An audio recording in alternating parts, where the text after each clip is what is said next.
Hi, my name is Rebecca Barron. Today I'm going to show you my DIY aroid mix. I'm going to make the world's smallest batch of it, just to give you kind of an example of how it looks and works and what the ingredients are and why I use each of the ingredients. It's actually quite simple, although not as simple as buying a bag from the store. So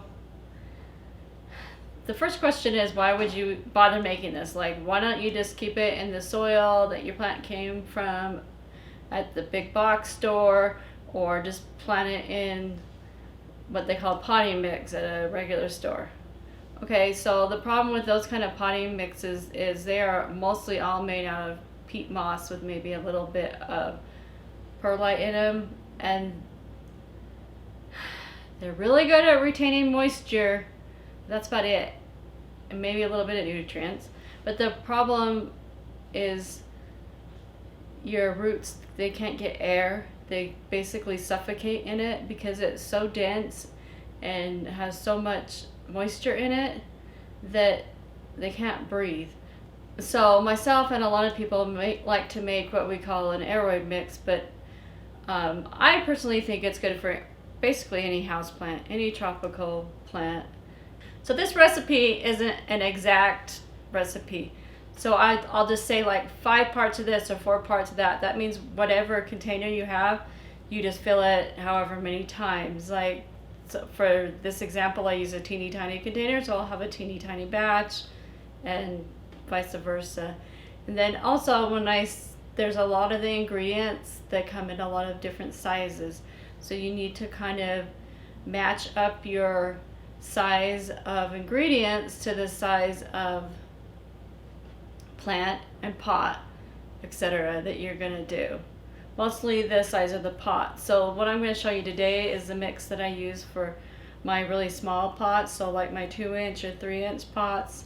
And then I have another batch of this made up that has a lot chunkier, bigger pieces of the ingredients, and I use that for my 5 and 6-inch pots and above. And then I'll sometimes mix it together, like for my 4-inch pots I'll mix it together. You can kind of play around with things and do with it what you want.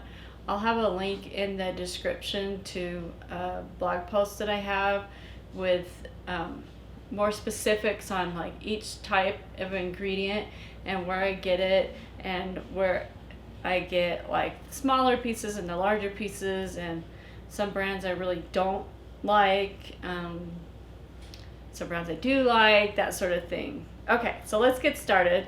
The first ingredient is orchid bark. So in this case I have teeny tiny orchid bark, which you probably can't see. I can try to hold it up here. So it's really small because I have 2-inch pots, and then sometimes I use a little bit bigger than this. There's a point where I just get what I can get.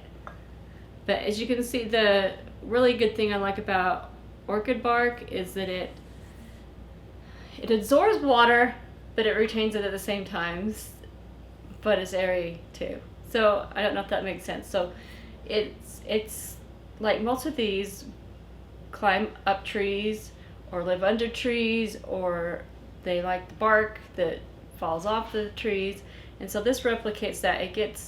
The plants can get nutrients from the orchid bark, but then the bark will soak up water, and then just really slowly the plant will kind of suck it out, will kind of release it. So you can go a little bit longer without having to water, but without getting your roots soggy. Right, so the end goal is that when you water your plant, you want the water to basically go right through. It's part of the reason I have my self-watering system, is because otherwise you'd have to water your plants a lot, because things like orchid bark, it doesn't soak up water right away. It takes time. You have to soak it and stuff. Like when I have just orchid barks for my orchids, I would soak them in water for like 15 minutes, half an hour when I would water them. Anyway, so the next ingredient, so this is 5 parts of orchid bark. The next one is 4 parts of coconut. So this is coconut coir, which is like, it's almost the exact same texture, just a little bit chunkier than like whatever you call that, peat moss, right? So I use it only in my really small pots. I might use in a bigger pot what they call coconut chips, or I can't remember all the names of it, but they go from really small pieces like this to really big chunky pieces. And I like the big chunky pieces for like my big anthurium pots and stuff. And then for the next ingredient, you do 5 parts of pumice, not hummus. That would be a little weird. Okay, so pumice. Pumice is volcanic rock. It's a lot like perlite, if you've used perlite. I don't like perlite myself because it likes to float to the top, and it just gets kind of gross and like turns brown and stuff. I just don't like the look of it. I just don't like it. So the pumice,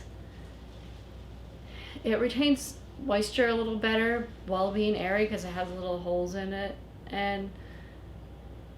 but it also has some, it must have some nutrients, right? I don't know, but I just like how it retains the moisture while keeping it airy. And then sometimes I'll do 2 parts of activated charcoal. So I'll put a link. If I do this size mix, I'll get these really small pieces of charcoal, and it's like burnt wood. It's little pieces of charcoal. Or for bigger mixes, I'll use the bigger charcoal. Or what I've been doing lately that I figured out, it can be really hard to find pumice in my town, but it's especially hard to find charcoal. I think there's a charcoal shortage, which I don't understand because it's just burnt wood. I don't get it, but it's a thing. So at least the brand that I like to use from the garden center that I go to here. So what I found, and I actually like it better, is that instead of 5 parts of pumice and 2 parts of the activated charcoal, I'll do 7 parts of Lechuza Pon. So I like to use Lechuza Pon because it's easier to get. I can get it on Amazon. I happen to have a whole bunch of it because I thought I was going to switch everything to it and ended up not doing it. But I also think, so the main ingredients of Lechuza Pon are pumice, volcanic rock, and zeolite, I believe it's called. So the pumice and the volcanic rock, whatever it's called, it performs the same function as pumice, right? And then the zeolite is very similar to the charcoal. I don't think I ever said what the charcoal's for, but it basically absorbs impurities. It has nutrients. The zeolite's the same thing. It will absorb impurities, improve the pH, and release nutrients if it's low on nutrients.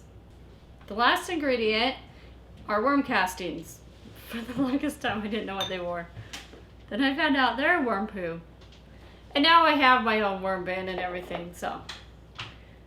They're basically like a mild fertilizer. It's really good. It also helps retain moisture. But so all you do is you take these 4 to 5 ingredients, depending on which ingredients you use, and you just mix them together. Oh, I forgot my spoon to mix, but I can use my hand. So you just mix it together, and then it makes this really nice mix that you can use to pot your plants. See if I can show it to you. See how pretty and nice and airy it is, but yet will absorb water. It's great stuff. Okay, thanks for watching, and make sure and keep watching my other videos. I appreciate your support, and let me know how you do your arid mix and what you think about it. I do use this for pretty much everything. I've tried a lot of other things and just never worked out for me, so I'm just stuck with this Aroid mix. Thanks for watching. Bye.